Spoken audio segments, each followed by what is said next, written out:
balandi ya Congo Promo bote vraiment mingi comme qui fait dans des commissions tous alaka toujours wana chaque dimanche na 20h10 et chaque mercredi na 20h na 12h30 pardon bofanda kapo na bolanda Congo Promo bato bazo raté Congo Promo na 20h10 bazela na mercredi na 12h30 bokolanda Congo Promo toujours na PSTV canal 346 ceux qui bocheka kawana boza direct bokolanda Congo Promo très bien. L'actualité par avant la personne de Michel Maloba tokolobelela bozolanda boyebi voyage ya Papa Waroma na capitale république na RDC séjour na ye nyonso toko décortiquer yango lelo tokolobelela pe ba deux part na union sacrée ba deux part pe na PPRD tokolobelela yango parce que Congo Promo ebuka kanandunda na pondu nyonso tochaka na kitunga pona to memela bandeko na biso ba papa na biso ba mama na biso ba bénéficier na biloko oyo ekotaki na kitunga ya Congo Promo d'abord mesano bobi ke nkumo za la kaye moko de tozalaka na de Michel Lwangi mbote kumu kivete mbote pe ba twala na Congo Promo à travers le monde na ngonga we.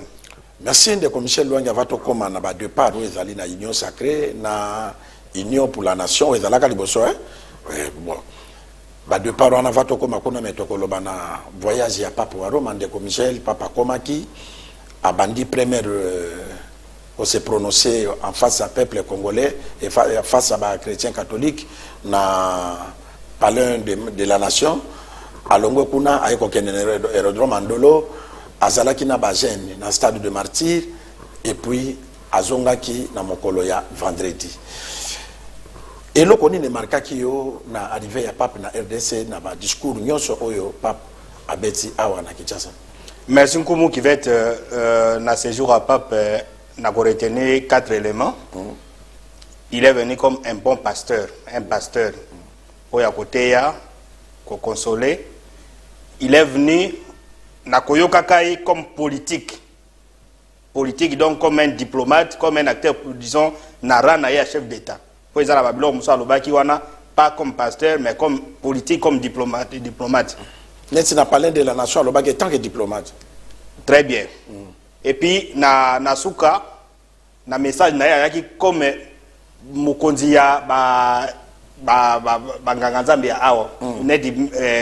Chef na bango maître de discipline na bango parce que orienta ki bango na makambo ebele ke non biso basala nzambe toza bato ko sala commerce c'était tout ça. Donc ce côté message wana misato c'était des messages forts.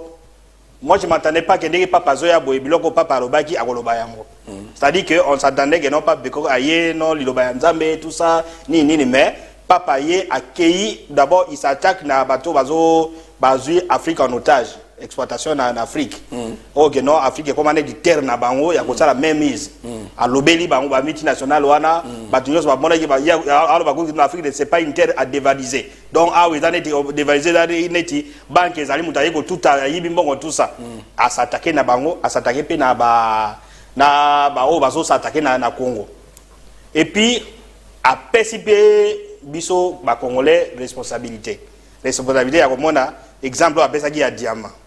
Biso to se vantara que notre matière nyonso dola babilo nyonso mais en tout cas tozoye ba ko valoriser yango te selon esprit ya pape abi diamant so eza na mabele eza malamu mais il faut ko tailler yango c'est-à-dire que diamant comme valeur eza de que non so ga diamant uti na mabele eza la valeur non il faut ko tailler yango eza ko créer ko tailler yango eza ko former on se comprendre na côté ya éducation ainsi de suite pe a responsabiliser pe ba continue biso parce que il s'est rendu compte na banini oyo ba kondipe musala ba koyi sala pona ko diriger mboka. Donc message ya pape a pesi biso nyonso ba congolais a responsabiliser ba kontina biso donc a réveiller ba kondi pona ko salisa bango parce que abike non yo de Michel lobana no aspect politique aspect sacerdoce na aspect ya avenir ya jeunesse. Très bien, na aspect politique a condamné bien sûr ndenge insécurité mboka ezali na bato bazo sala mais a condamné corruption. Comprendre corruption que nous sommes un bon chrétien, on a pas. Sommes un bon chrétien, on a un bon à l'état. Donc, au moins des papes zoya wana, azan ambassade na awa, nos apostoliques. C'est-à-dire que les papes n'inventent pas les choses. Et puis biloko zoya na wana ezuta na Vatican. Ce sont les choses au batonaï bazan ngo awa. C'est-à-dire que pays au c'est les pays les plus corrompus de balobaka tout ça. Donc, en responsabilité aux chrétiens, makambo ya koyiba mbongo ya l'état exact, c'est ce que le peuple a dit. Na sur le plan politique, à mon instabilité za makasi, instabilité za makasi tout ça. Alors ba konzi mboka bazongisa mboka na nzela. Et puis à conseiller que ba élection ko ya 2000 oyezo tozela oyo ba élection démocratique. Ba élection ba élection libre, transparente et démocratique, c'est-à-dire on va choisir les gens au bas na légitimité makasi. C'est-à-dire que même si président lobby a quoi imposer bateau. On se comprendre, à quoi imposer. Donc, à personne sur le plan politique, on a manger ça plus important dans l'élection.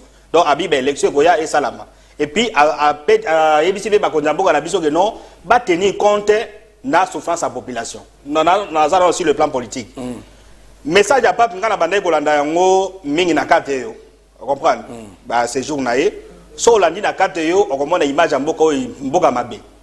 Vous comprenez? Na bateau ba vani na libana mboka Congo bien sûr que non c'est le plus grand pays franco disons catholique na Afrique subsaharienne, mais c'est le pays les plus pauvres. Ba pese ba statistique na carte yo awa na mboka carte yo kuna ba lobi que non taux ya pauvreté awa eza 75%. Des gens qui vivent sous le seuil de pauvreté. Est-ce que Makambana de Michel les autres pour Nabamindele Balinga bisote? Non, Balinga, c'est-à-dire taux de pauvreté, soit avec non 75%, on ne sait pas que non, statistique basui. Mais on peut vérifier la place, na balaba bovandak. Est-ce qu'il y a quelqu'un qui n'a pas de dépasse par jour, na moutinho en fout de 5 000 francs pour nati? Est-ce que ça 20 000 francs pour na wenze tout ça? Mais tu verras que non, dans ma famille mususu même l'intérêt, il faut comment la Kinshasa nyosoka la Kinshasa même na mboka pour dépasser 2 000 francs c'est tout un problème. Donc mboka oyo image et pesami que non, c'est le pays où assez à pauvreté za makasi. Mais vous avez la richesse, n'est pas par lobby, vous avez la diamant ici dessus, mais pays nabino 75% de la population vit sous le seuil à pauvreté, c'est-à-dire que bozo vivre à $1 na Congo. Vous comprenez? Bien sûr qu'ils ont exagéré, mais tendance est en Rwanda. Deuxième chose, balobi taux à chômage. 80% de la population congolaise basée dans Moussalate. Vous comprenez? Donc, yo e ozolanda biloko wana mutu aza na Cameroun, mutu aza na Afrique du Sud, tout ça big no o ezamboka te. Donc, on ne peut pas dire que baye ko critiquer biso mais baye ko relever, ko yebisa ba konzamboka na biso que non au lieu to za sûr, na que non nous faisons des choses et tout ça, mais na Libana ya passé ba to ba commander na sont les gens qui ne sont pas ici, qui sont en dehors, bazo mona que non pays na bino boza na seuil à pauvreté 75%. Vous comprenez? 75%. Et puis, nous avons un taux de chômage de 80%. Alors, beaucoup ça, ni pour renverser tendance wana. D'où il faut les élections libres, démocratiques et transparentes. Vous comprenez? Pour la élection, parce que ce c'est une élection non contestée. Au moment que les gens vont aller à l'essentiel. Mais ce c'est une élection où il y a une majorité, ainsi de suite.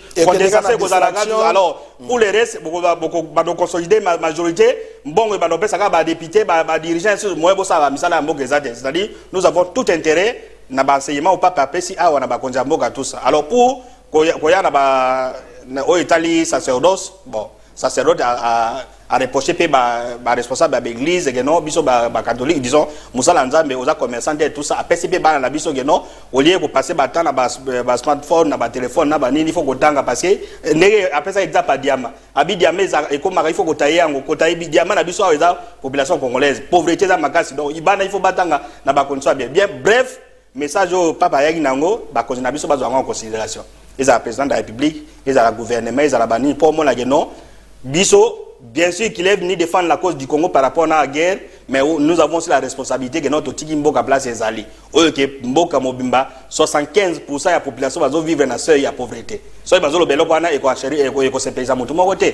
So un pays 80% de la population boza na ni chômage. Or bon ba minéré bozala bani donc ba konzamboka ba tirer enseignement au papa yaki ayeko ça et puis papa ndé azaboye parce que tu m'avais posé cette question la procès de la présidente d'émission papa yeso akosala banini au moins biloko papa lo bien ba guerre awa il faut qu'on note encore même d'ici 2-3 mois oyoka ba pareil à guerre au ya Congo moi début à solution ko so vous comprenez azana mindu ki azana nini mais lobanda le fait azolo ba que non Congo boye bongukili mbaba yoki en tout cas d'ici 2-3 mois 4 mois sur le plan à guerre sur le plan à sécurité en mboka moi ba indice ko za promoteur pour na mboka ndeko Michel nazongeli okaka na mwa lombango olandaki maloba ya cardinal Ambongo en face devant président de la République devant pape tanga s'adresse qui na kolakisa pape population bada en face na yo moi raisonnement no kozala nini na maloba oyo. Voilà, nous avons une mauvaise conception. Il y a qu'à considérer basala nzambe nyonso ndenge moko. Mon église catholique, il n'a pas peur de gens. Vous comprenez? Un prélat catholique ou bien cardinal, so quand na likambo akoloba akobanga te. Vous comprenez? Non, akoloba conforme pas parce que la doctrine sociale de l'église eza ko bema bato vers nzambe mais ko ça les punishment ya moto. Oyo cardinal alobaki, il n'a pas inventé les choses avec non pape bato baza simanayo awa bazo souffrir makasi. Vous comprenez? C'est pour confirmer makambo pape alobaki parce que même n'arrivé na parler de la nation alobaki yango. Donc cardinal ake musikate a rappelé pape que non peuple baza simanayo bazo souffrir. Et quand il dit au pape azo bisa pe ba konzamboka. Vous comprenez? Ah bisa ba konzamboka que non au lieu que se vanter que zo sala bobo sala boy mais en réalité peuple bazo souffrir. Et pour cause il y a d'autres ba statistique gana que pays 80% il y a chômage, 75% population et autres anani. Donc passer peut-être place en bon azali et ça différent à un pasteur. Pour un pasteur peut dire so ina obi makambo yo bakokanga ngai bakosala nga boy mais lui en bon azana moi immunité diplomatique moko gena koloba makambo ndenge ezali. Alors il n'est pas dit que makambo koloba nyoso et kozaka bien pour Nabino. Donc c'est merci ndeko Michel Lwangi, félicitations. Émission oye le kaki bato belé babenga ki nkomo prokoza contre église catholique te. Biso tango tozali na plateau soki nga naza il faut tokokoza la biso nyonso ba fanatique te ou bien ko défendre mutu moko te. Soki ndeko Michel aza pour nkomo kifet ngai na kozala contre nkomo kifet po bato nyonso baza pour ngate. Tobi misa vérité toyeba to sala ki eloko wana pona ko sala analyse alivé papa e batebele ba comprendre ki donc nkuma ko za la contre papte ngai eloko na ko bakise zali na makambo ya mbongo na comprendre ka ba politicien na bisote bon ezape ba politicien te mais ezali mokonza mboka il faut atala bato nani ba ko za la pembe na ye ya ba producteur baza ebele tango ambongo alobi tango balobi ke mboka na biso za na pauvreté. Balobi teke Félix Tshisekedi. Président Félix akuti yango mais quand ndengo uti koloba solution nini tokoki kosala po makambo na esila c'est ça ambongo bato bazo kufa na este bazali bandeko na biso baza bandeko ya mbongo baza bandeko ya Michel baza bandeko nkumu kifet baza bandeko ya président Félix Tshisekedi parce que yenda za numéro 1 ya mboka tango bato na bazo kufa est-ce que président Félix aza content nango non ezamboka na ye bandeko ne bato bazo kufa tango ambongo atelemi deva pape ko plaider cause ya ba congolais afundi mutute azo sa plaider crédibiliser mutute azo défendre pour la république c'est la compréhension en étant journaliste mbongo o il fallait ça la banzela mbongo o il fallait pesa biso misala ya wana ezo kene na fond de guerre si deva pape ko peser pour la guerre wana esila est-ce que to ko dépenser de mbongo na guerre. Non, mbongo ane ko pesa ba congolais misala, mbongo ane ko sala banzela po na tolia. Donc po nanga na mona ke loko mabe cardinal alobité. Ça c'est selon ma compréhension. Na yebi ba compréhension ba to mususte. Tango papa zo loba. Ayebisi batu botala maboko na bino. Bato bako kanaka te. Oui, azana raison. Lelo Félix Tshisekedi aza lelo président de la République. Nzamba tele misaka bato mibale misa sote tango tokendaka ba prendre digital ezalaka ndenge mokote po nanga na mokuse na koloba ke message papa yaki kopesa biso ezali interpellation mais biso côté politique ndeto mesana ko bendana oyo mutu a parti boye oyo mutu ya boye to kalola to balola makamu na ndenge na biso mais quant à moi ambongo a plaidaki cause ya souffrance ya peuple congolais souffrance même il y a président de la République Félix Tshisekedi akopesa congolais moko mbongo sala musala congolais wana a escroquer mbongo est-ce que asungi mboka biloko nyos tu wana yango papa lobaki ba biloko wana nyos pour intérêt général soki bato bakomi ko komisa yango ke abenda dra côté na ye ngana ko qualifier bato wana que ce sont des flatteurs parce que mokonza mboka azali wana tanga kopesa bilan na ye il fait zala congolais nyos a produire yango. Au lieu bien sûr mutu moko bandimaki 100% azate pour preuve Jésus-Christ ezalaki na bato balobaki crucifié alors Tshisekedi ou bien mbongo nde bakolingo bien pape non akozalaka na bato bakolinga akozala peka na bato bakoboya mais ce qui est important ezali ba congolais tous à la liboke moko pour na kobengana soni oye lati biso ya pauvreté ya nyoso même na ville ya Kinshasa awa. Est-ce que c'est normal que bakuluna bakomi ko déloger batu na bandako? Bakuluna bakomi ko kata batu. Nini tokoki ko sala po na tolongo la phénomène wana ya kuluna. Pour moi nazo moneza pauvreté. Eza pauvreté. Tango biso dozo ko la toyebaki kuluna te. Pourquoi eye lelo? Donc makambo papa lobi a inventé te. Moi, Mouké, na place, tu as raison. Les gens voulaient que, certaines personnes voulaient que, n'ayez pas, mon cardinal, bon, abandon, soit s'adresser à pape. Ah, et que non, en tout cas, depuis Félix Seguedazwa, beaucoup de awa, beaucoup bien, ici, de suite, tout ça. Donc, wana monique, ils ont un rôle, notre le non, lui, il joue d'une immunité diplomatique au non, au passé. Un passé peut dire ça, on comprend, on a tout ça. Mais hier, ils ont personnalisé des batailles, ils ont montré que la population, ils ont si maintenant, ils ont la pauvreté macasse. Oui. Le pape lui-même s'est rendu compte, à niveau, il y a stade. Vous comprenez? Moussala a pris là. Michel, pape yo ba yo kako na monde. Yebisa ba Rwanda batika mboka na biso. Sala pour que d'abord miti. Soki pa zongi. Yebisa président de la République. Alongola ba flatter autour na ye asala musala tala ndeko Michel ba album ebimi na fin de l'année eza biloko biso to la musaka moko nzamboka ba ministre bazo kende ko pesa mbongo po ba bwaka ba musicien mais na ba ministère ba sali eloko te okomona na évaluation ba koya kokosa to sali musala mais ba sali eloko te eloko biso to koloba na président de la République ezali Kabila zalaka président bato ba commissaire yango na ba yena union sacrée Kabila bima mabe. Alors mokonzamboka mutu nyonso komone ada flatter au plein na yo poussa ye musika parce que eloko eza libose eza Congo. Eza ba ministre wana te bangonde bakotonga Congo te bato amayeli pe bazina ba université oyo ko travailler na bango pour na batombo la Congo.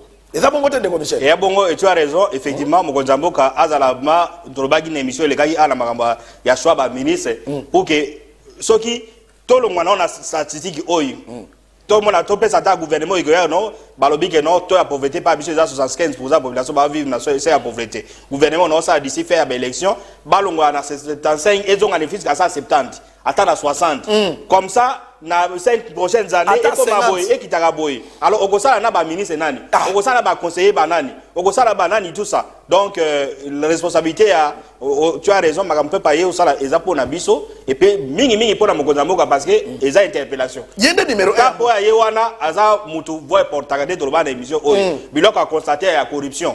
Même bana na kati ya stade baboyi to boyi corruption. Pour boyi corruption c'est ce que tu dis non. On donne l'argent pour la misala un conseiller, il est influent à l'embo.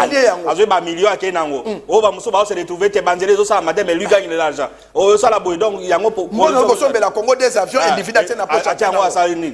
Donc il a frais de fonctionnement ça la ba bon ebele donc ba mutako tu na yete a détourner bon tout ça. Et puis tango papa lobaki makamba tribalisme. Congo promo eza pona ko pesa ba solution. Eza lokutate tokende na ba assemblée na biso botala ba député mutu moka bimi député national député provincial sénateur atiki mwana na ye na sénat atiki mwasi na ye na provincial atiki mwana na assemblée nationale ye moko ministre national est-ce que oana akaboli na mboka ou bien à s'approprier nango ye moko. Exemple, et puis même à Tazawana, sur Aza Bokondi, il préfère que soit ok na ba cabinet ministériel bandeko na ye famille na ye nde batondi wana soki akomi na mboka allez boy tribalisme chef de l'état signé ka ordonnance mimisi kumu qui fait ministre bandeko ya Chwapa basali bandeki balobi to féliciter chef de l'état pour na konomé ndeko na biso et le tribalisme to changer d'habitude to linga liboso Congo que babiloko ya mike wana et ça ko continuer kaka kozo exemple au balandaka dans compléter yo il y avait un moment le président Mobutu avait même fait il y a ba tribalisme oui.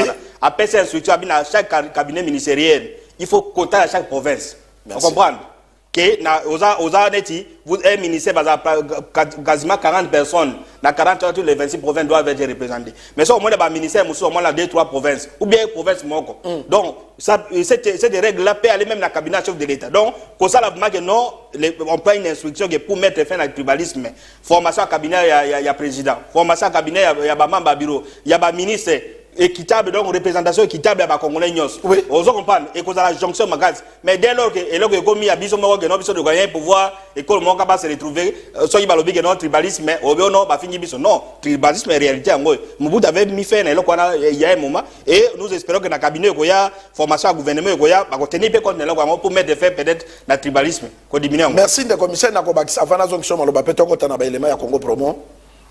Ezali mokonzamboka pour diminuer tout le chômage, ngai na ko conseiller neti province Équateur, bakaboli yango na 2 provinces. Les fils qui sont comme 15 provinces au lieu il y a 26 provinces. Non, yoka de commissaire ça ba idée.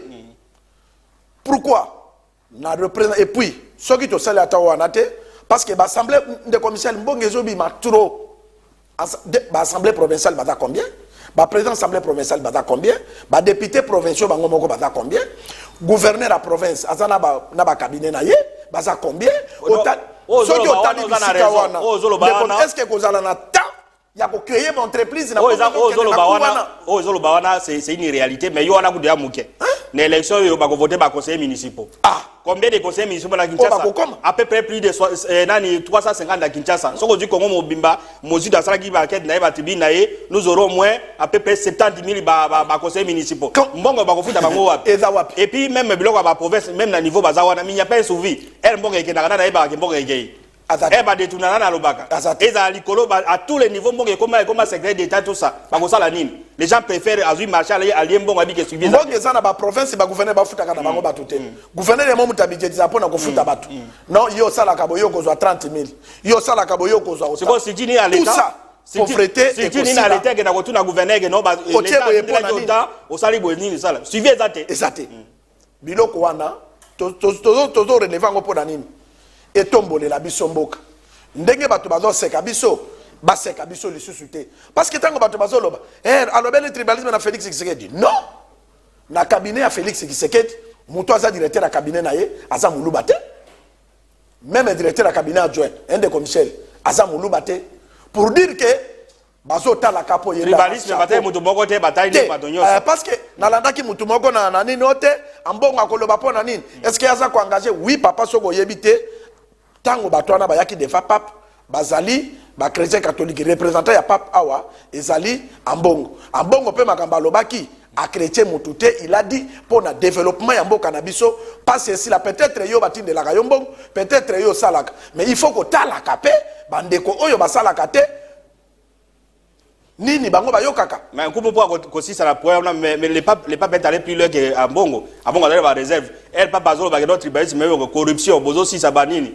bosa ba élection tout ça c'est il a dit plus que ambongo donc ambongo ne pouvait dire que ça pour l'intérêt général.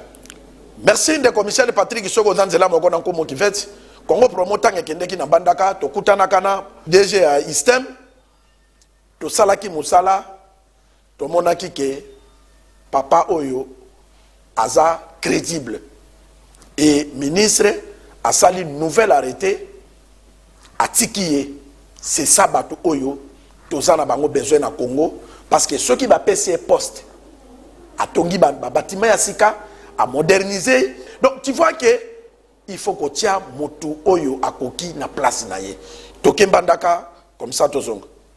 À notre arrivée à l'Istem Bandaka il y a 5 ans, l'Istem Bandaka comptait 4 auditoires. Aujourd'hui, grâce aux efforts fournis par le comité de gestion, l'Istem dispose de 20 auditoires. C'est un progrès sensible. Il n'y avait pas de laboratoire digne de ces noms. Nous avons construit un laboratoire moderne de biologie médicale. Nous avons une salle technique. Nous avons aussi acquis des mannequins grâce aux efforts personnels de l'ISTEM, mais aussi à l'appui de la Fondation Widal. Et en termes d'enseignants, nous avons engagé 7 docteurs, dont 5 sont nommés par les ministres comme professeurs associés et sont même payés par l'État congolais. Des docteurs à thèse, 5 professeurs propres. dans le cadre du plan stratégique de développement de l'ISEM Mbandaka, nous envoyons chaque année des chefs de travaux en formation doctorale avec l'appui financier de l'ISEM Mbandaka. Ce sont des indicateurs objectivement vérifiables qui entrent en ligne de compte dans la nomination ou le maintien des autorités académiques. C'est ici l'occasion pour nous de remercier le ministre de l'Enseignement supérieur universitaire, son Excellence Mouino Zangi Butondo, pour la confiance qu'il a placée au comité de gestion de l'ISEM Mbandaka, mais aussi pour son accompagnement. Patrick Sokozanzela Mokonabiso, Zonxabiso Total la Pape, pour te commenter tous les napes à Michel Maloba commenter tous les deux éléments. Que la violence et la haine n'aient plus de place dans le cœur et sur les lèvres de quiconque, car ce sont des sentiments inhumains, des sentiments antichrétiens qui paralysent le développement et ramènent en arrière vers un sombre passé. En parlant de frein au développement et de retour au passé, il est tragique que ces lieux, et plus généralement le continent africain, souffrent encore de diverses formes d'exploitation. C'est cette devise qui sort de l'inconscient de tant de cultures, tant de gens. L'Afrique doit être exploitée. Et cela est terrible. Après le colonialisme politique, un colonialisme économique tout aussi asservissant s'est déchaîné. Ce pays largement pillé ne parvient donc pas à profiter suffisamment de ces immenses ressources. On en est arrivé au paradoxe que les fruits de sa terre le rendent étranger à ses habitants. Le poison de la cupidité a ensanglanté ses diamants. C'est un drame devant lequel le monde économiquement plus avancé ferme souvent les yeux, les oreilles et la bouche. Mais ce pays et ce continent méritent d'être respectés et écoutés. Ils méritent espace et attention. Retirez vos mains de la République démocratique de Congo. Retirez vos mains de l'Afrique. Cessez d'étouffer l'Afrique. Elle n'est pas une mine à exploiter, ni une terre à dévaliser. Que l'Afrique soit protagoniste de son destin. Que le monde se souvienne des désastres commis au cours des siècles au détriment des populations locales et qu'il n'oublie pas ce pays ni ce continent. Que l'Afrique, sourire et espérance du monde, compte davantage, qu'on en parle davantage, qu'elle ait plus de poids et de représentation parmi les nations. Merci Patrick Ndeko Michel. Bandana non pas, à vos ongles pas déjà ISP. Non, papa. Message après si wana raconte d'azaki na ba autorité na niveau ya palais de la nation, c'est ce qu'il a dit, c'est ce que nous avons dit tout à l'heure là. Donc ils ont l'interpellation. Pape Makambalobi, ils ont l'interpellation pour la population, ils ont l'interpellation pour la chef de l'État. S'il y a à corriger, mais il y a beaucoup de choses à corriger. Babylon on a relevé wana, nous espérons que na niveau du gouvernement bakoya ko tenir compte nango. Alors pour la deuxième élément, pour dire Istem Mbandaka biso na Congo promo awa toza soki tolobi likambo yango mo ba biso na crédibilité. Quand nous sommes allés na Mbandaka, on a trouvé que non DG ya Istem a transformé, il a trouvé des auditoires à tourner une vingtaine à Sali Balabo ainsi de suite. Aujourd'hui le ministre vient de signer un arrêté à mise en place à reconduire. Donc félicitations à DG nani prof Mputu Bokenga aza donc professeur ordinaire.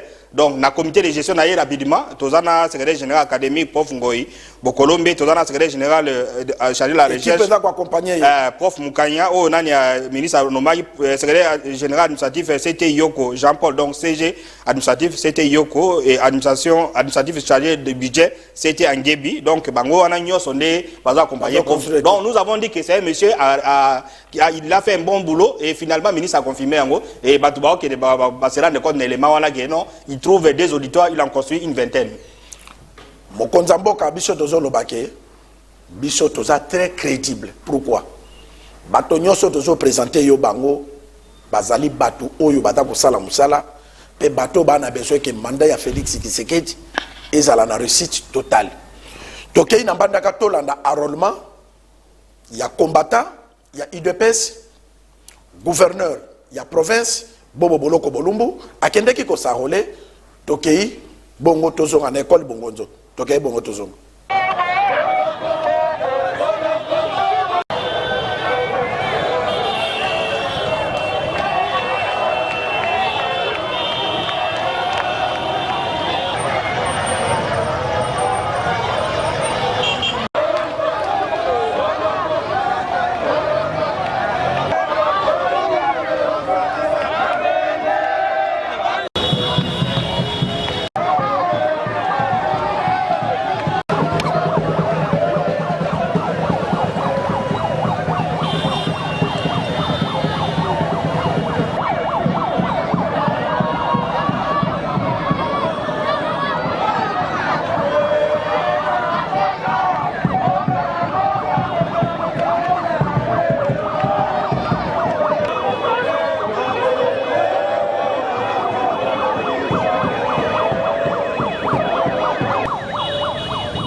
Merci Ndeko Michel.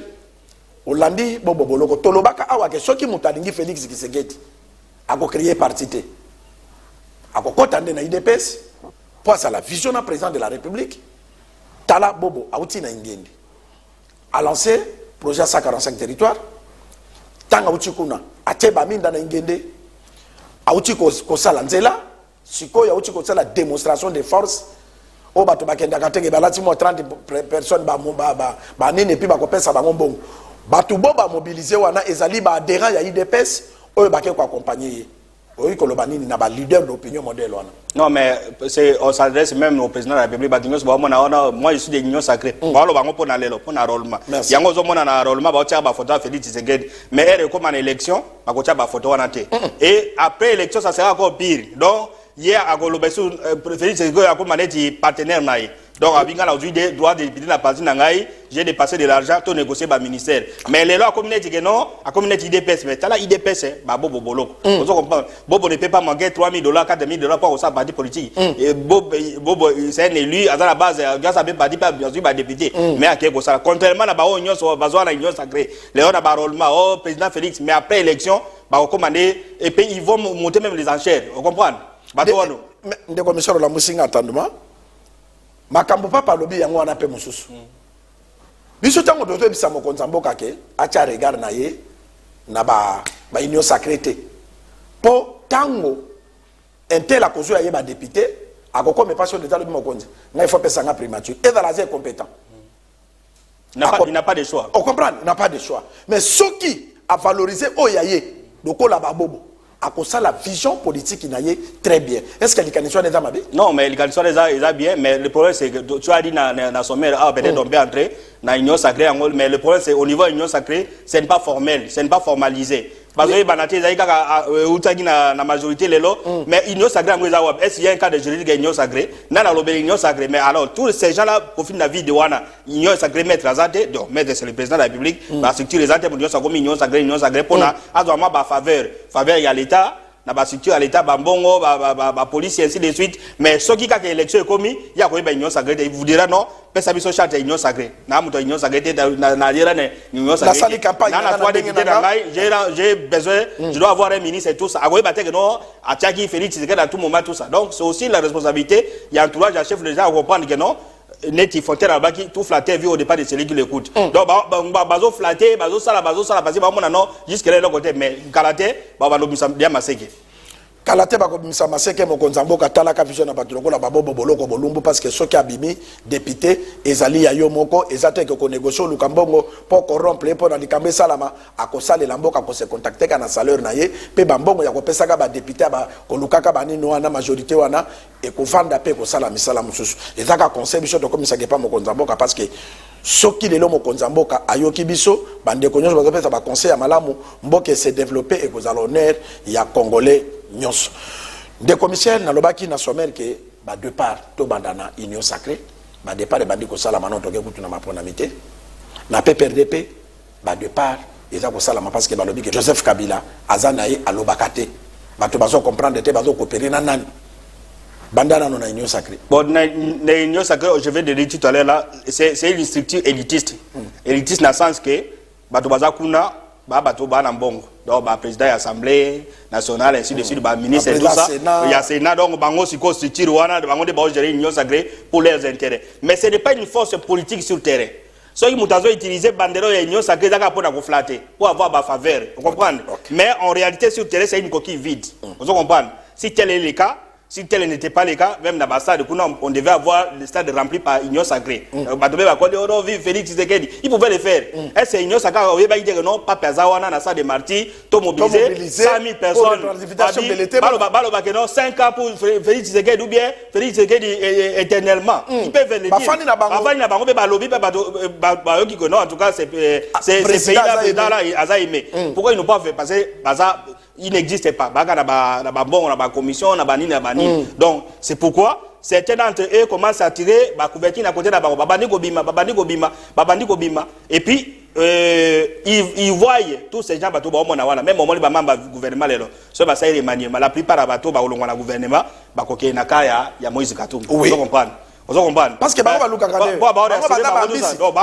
ils n'ont pas une vision, tout ça. Donc Union Sacrée en pays jusque là même à ta plateforme transformer comme ma plateforme politique et puis ils n'ont pas essayé d'intérêt là ils ont la présidente de l'Assemblée nationale ils ont la présidente du Sénat ils ont la premier ministre Diko Kabongo ils ont la bongo et comme la souka à 2 mois élection tout transformer en plateforme mais aussi matin donc c'est ça et la machine est en train, le bateau risque de chavirer d'ici là parce que la structure et en profite parce que ça il Félix Tshisekedi depuis créer une structure comme ça la règlement intérieur comme ça la mesure d'application ça coûte combien pour la journée ils ne font pas passer ils trouvent un intérêt vous comprenez parce qu'ils savent que non ceux qui to sali to côté plateforme et ban électoral ils n'ont ça encore imposer biso ba candidat à kosala biso boye alors vous en intérêt c'est pourquoi ils laissent statico quand vous flatterez na banderole tout ça mais donc ils sont dans des partis sénatrice Ngoya Kei Moussou Bedela Wakende et les ministres qui vont quitter le gouvernement c'est vraiment Wakende.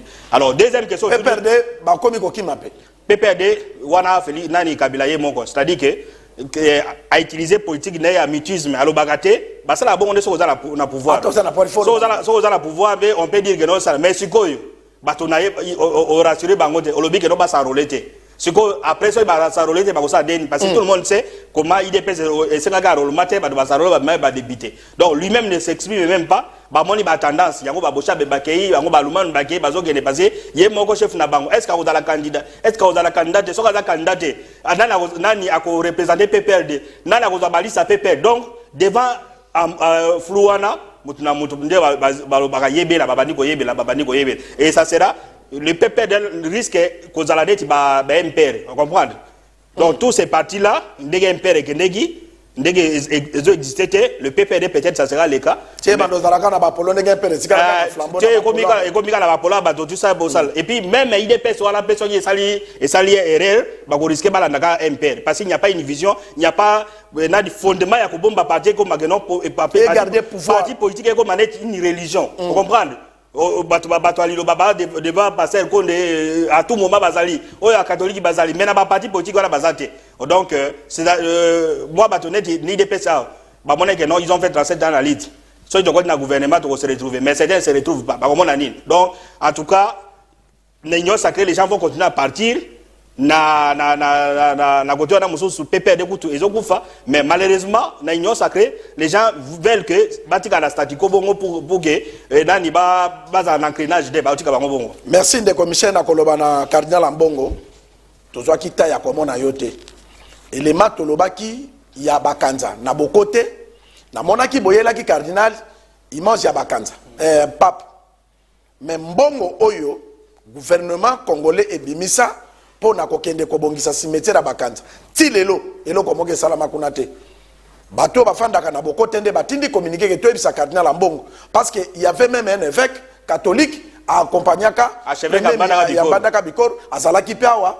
accompagnaki azalaki pe na pape alors bo honorer bakanza ou bien bo honorer te mbongo ebimaki entreprise e gagner marché wana bino boyebi bango te bo sale effort bo kende ko honorer bo tout entreprise wana musala ba pesaka ye asali nini soki bato bazo tindela biso bazo kosa mutu pa ganyaka marché wana aleka na ba chaîne mususu ubi aya na Congo Promo que Congo Promo bato wana bazo kosa tala biso to sala musala même so na ganya marché mais na zombo ngotalo bage nongai na parce biso de mutaganya marché otanga yete toyebi mais avec le temps tokolobaka yango mais toza ko interpeller opinion que mokonza uti papa uti kolobaka toboyi corruption toboyi pe ke bino bozwa kanyaka bolia tozalaka na Mbandaka époque à Vital Kamerhe Félix Tshisekedi atinda $50,000 pour na baba na ba travaux ya stade bakosu ba pesaka mbongo wana ka église catholique ti lelo toyoka ta suite na ngote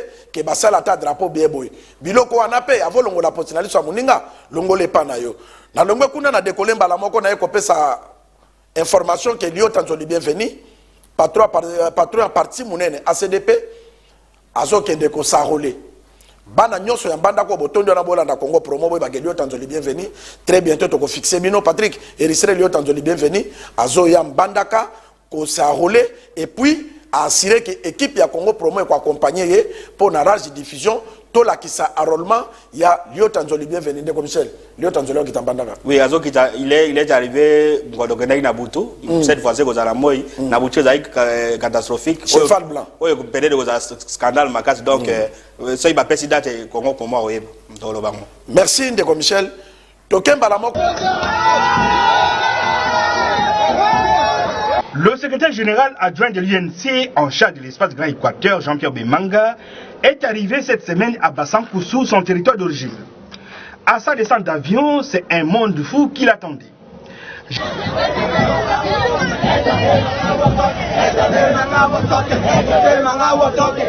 Jean-Pierre Bemanga a parcouru les grandes artères de Basankusu avec une foule innombrable qui l'accompagnait. Dans un meeting populaire devant des milliers de sympathisants, Jean-Pierre Bemanga, également conseiller du chef de l'État au Collège du Travail et Prévoyance sociale, a annoncé l'imminente arrivée du chef de l'État Félix Antoine Tshisekedi Tshilombo dans cette partie du pays.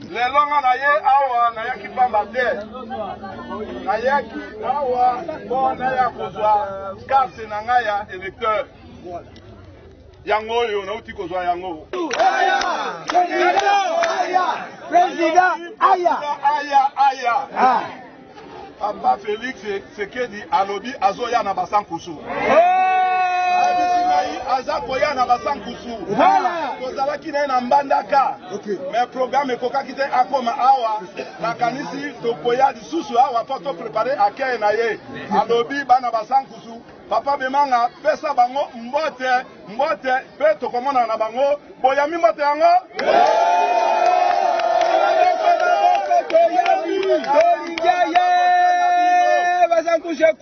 na nsima ya chef de l'État kimia ekoti na mboka Basankusu eza na kimia likolo ya mokonzi ya mboka soko ye azalaki te kimia kokota na basankusu te mais alaki mpe mpo na développement ya basankusu boyoki ke na 145 territoire basankusu eza na 4 makambo eza kobouge na basankusu mwinde eza koya mai eza koya eza likolo ya papa Félix Tshisekedi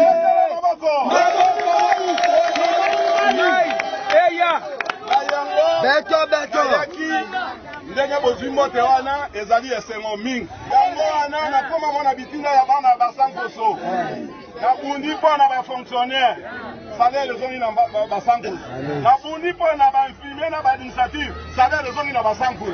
Jean-Pierre Bemanga, considéré comme le leader le plus populaire de Basankusu, promet à son parti politique, l'UNC de Vidal Kamere, la majorité écrasante des sièges dans les Grands Équateurs.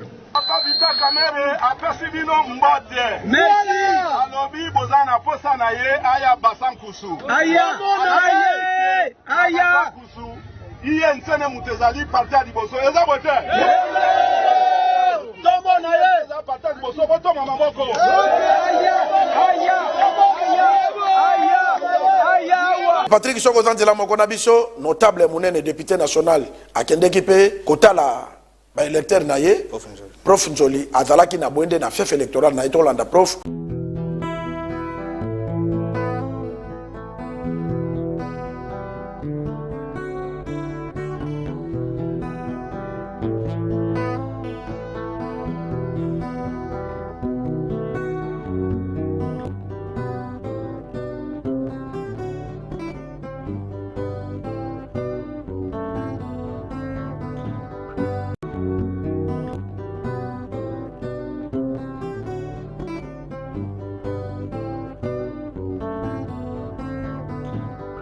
Merci Ndeko Michel. Patrick Soko Zanzela Mokona biso mema biso na province à Tswapa na territoire ya Jol tolanda lenteur oyo seni abakisaki 25 jours mais kuna groupe esate eloko ezate donc na Jol bato bako sarolete bato pe bako fotete toke Jol tolanda comme ça tozonga depuis le 31 décembre. Le 31 décembre to sali musala to yeko sa pe une semaine. To relé pe ba 200 quelques personnes.